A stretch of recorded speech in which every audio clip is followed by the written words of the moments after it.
So if you're a coach who has recorded your first video and now you're thinking, oh my gosh, I have to edit this thing, I know you might be worried because a lot of women over 50, they get worried about the tech, right? You think it's going to be too hard. But what I want to tell you is that editing your video is so much easier than you might imagine. There are so many tools that you can utilize that are actually pretty darn simple and very affordable.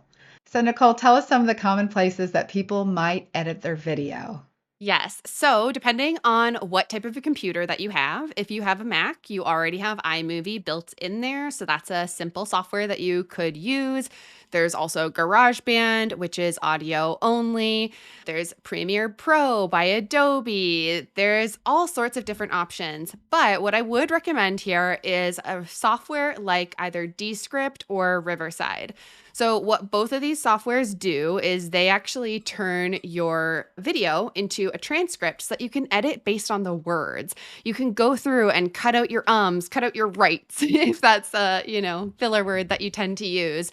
You can cut out any fluff directly just by copying over the words and pressing delete. It's almost as simple as editing a Word document. They've really made editing much more accessible versus some of those other tools that I mentioned where you would be editing based on the actual waveform of the audio. Descript is what we use. It's super impactful. It allows you to get the transcript, to edit cleanly. It has an AI tool that will actually do a lot of the cleanup for you, like removing pauses, removing filler words. It can identify fluff that it recommends you to remove.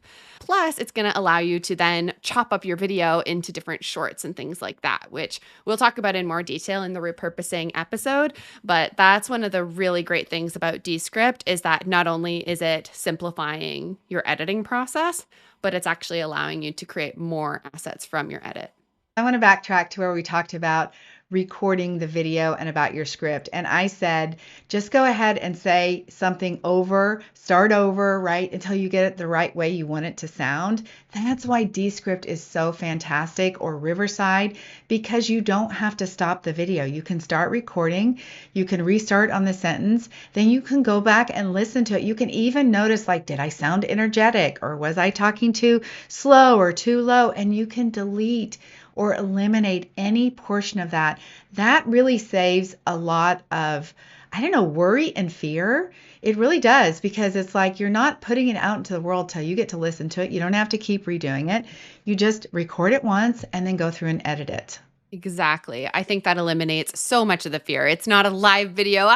How are people going to respond? I mean, you can mess up, restate your sentence, and nobody is going to know the difference. Give yourself some grace, because when you're recording these for the first time, just know that it's not going to probably sound so great. But boy, oh boy, when you use Descript or one of the other tools we've talked about, it can turn out to be great in the end. It really can. By the time you eliminate the filler words or anything else that you restarted during the recording, a sentence that you restarted, and you also eliminate any pauses, boy, oh boy, it sounds so great by the time you get to the end.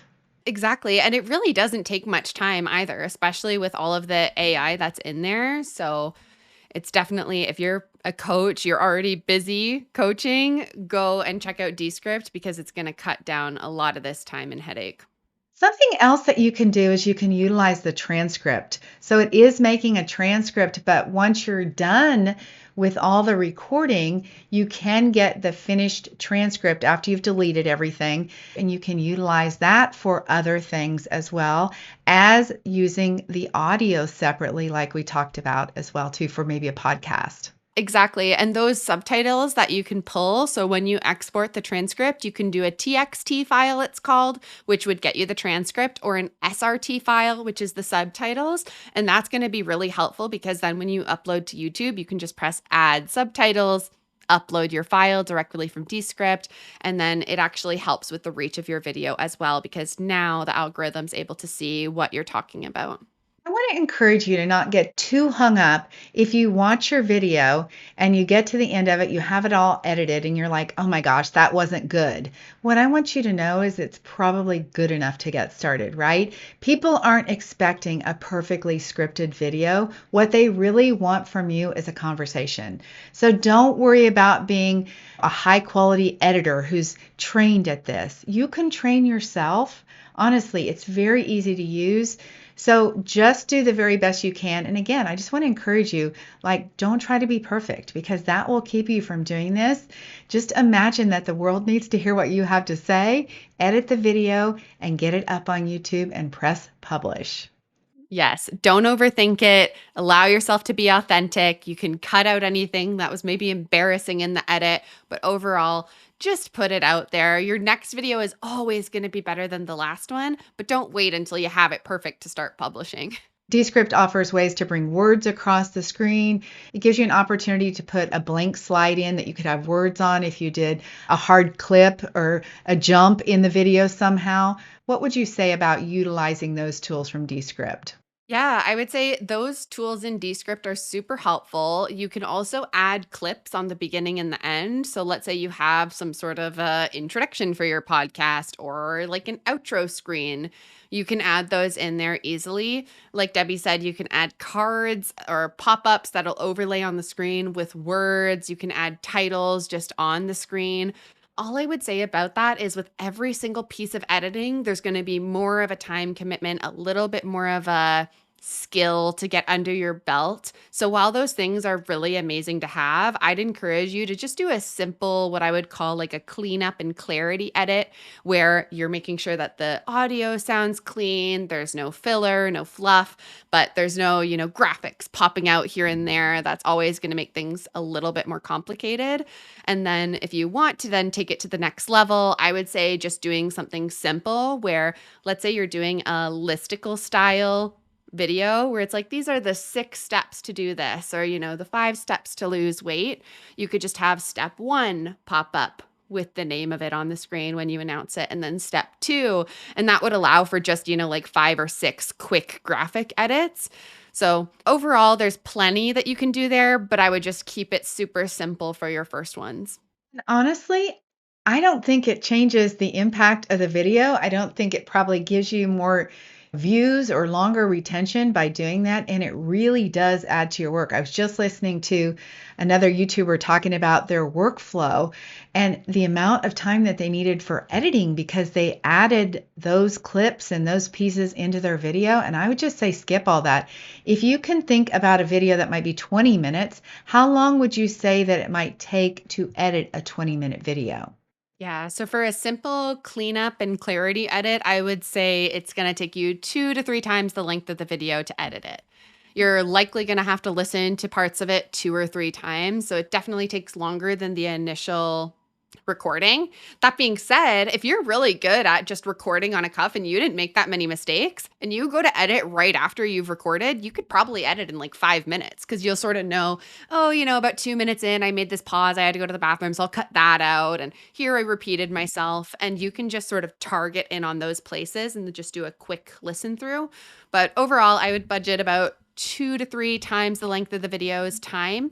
And then as you're thinking about adding graphics, video graphic designers, they charge oftentimes by the minute of the video. So it's just super important to consider, like, there's a lot that could happen in 1 minute. There's a lot of graphics that could pop up, a lot of different effects that can happen.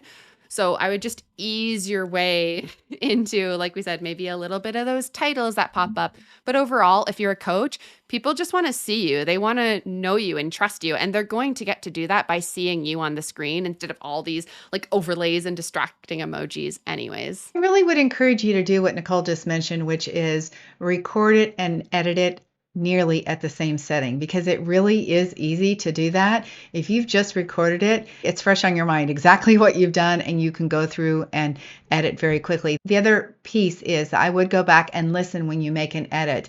If you utilize all the AI options, either on Riverside or Descript or whatever you're going to use, you often can cut out too many places where you're breathing and there should be a natural pause. And actually, it doesn't sound very good that way. So sometimes you can rely too heavily on the AI editing and it will remove what would feel like a natural conversation. It will chop it up so short that it'll feel like you're rushing. So make sure you do go back through and listen because you can undo anything. Anything you cut out can be reversed, right? You just do the back arrow and you can eliminate that cut so that you can get back to where it sounds like there's a little bit more natural flow.